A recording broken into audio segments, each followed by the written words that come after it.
WIBTA for suing my friend when she didn't come to my wedding. I, 25F, recently got married to my 25M husband in Bali, Indonesia in January. It was a destination wedding, but my parents and his parents paid for their own plane tickets and hotel, but we paid for our friends' plane tickets and hotel stays. Each plane ticket was about $2,000 USD, and hotel was maybe about $150 to $300 for a week. My friend Gemma brought along her newlywed husband John along, but paid for his plane ticket. The problem is that Gemma and John did not show up to my wedding. Gemma took the free plane ticket to Bali and the hotel room, and when I asked her why she didn't show up, she said that since they couldn't afford their own honeymoon, that this was a perfect opportunity and that Jim decided that he didn't feel like going. I was really hurt by this, since Gemma and I have been friends for over 10 years. WIBTA. If I took her to small claims court for the money I spent on the plane ticket and hotel? Update. I messaged Gemma per multiple comments advising me to invoice her for the plane ticket and hotel room, but I did something a little better. I wanted to get proof, so if I had to go to court, it would be easier to win. I messaged her this. Hey, sorry for being so distant, but I just wanted to talk to you about Bali. I'm hurt that you didn't show up to the ceremony.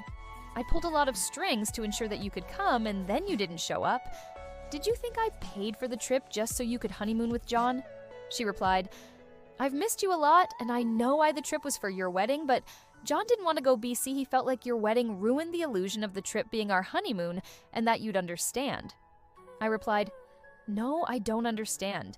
You took advantage of me, and that's not what real friends do. So I'm invoicing you $2,387.53 for the cost of the plane ticket and hotel room. I will give you 30 days, and after that, I will be taking legal action. I received no response, but she's been posting subliminal quotes on Instagram that are along the lines of entitled friends and having snakes in your life. Thank you all for your verdicts and help. Edit/update part 2. I didn't think this could get worse, but here we are. I didn't respond to any of the subliminal messages she posted about me on social media, and I've been very quiet while I've been getting my ducks in a row for the litigation. But this past Friday, she sent me a 3-page audit of financial and emotional contributions from 2015 to present. I wish I was fucking joking. The audits. She itemized every dinner or lunch we've ever ate together. She estimated $18 per meal. Gas money for driving to and from hangouts, a birthday gift from 2017 that she now claims she went into debt for, time spent emotionally supporting me after my dad passed. She said she took on the role of grief counselor for me, even though I talked to her on the phone about it once for 30 minutes. One time she helped me move apartments. She wants to be paid for her labor and emotional distress caused by me threatening litigation. Her grand total, $2,412.09, which is conveniently within $25 of what I invoiced her. She then told me that if we're really keeping score, that I actually owe her $24.56. I think I stared at the document for 10 minutes in silence, in shock from the audacity, because this bitch is delusional. To clarify, I never asked her to cook for me. While I was in college, she did pay for lunches, but when I definitely returned the favor big time once I graduated.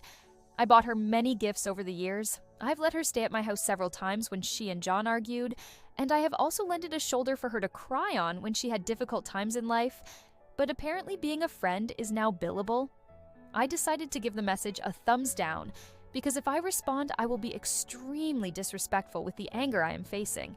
I cannot wait for these 30 days to be over, because I will be suing the fuck out of her.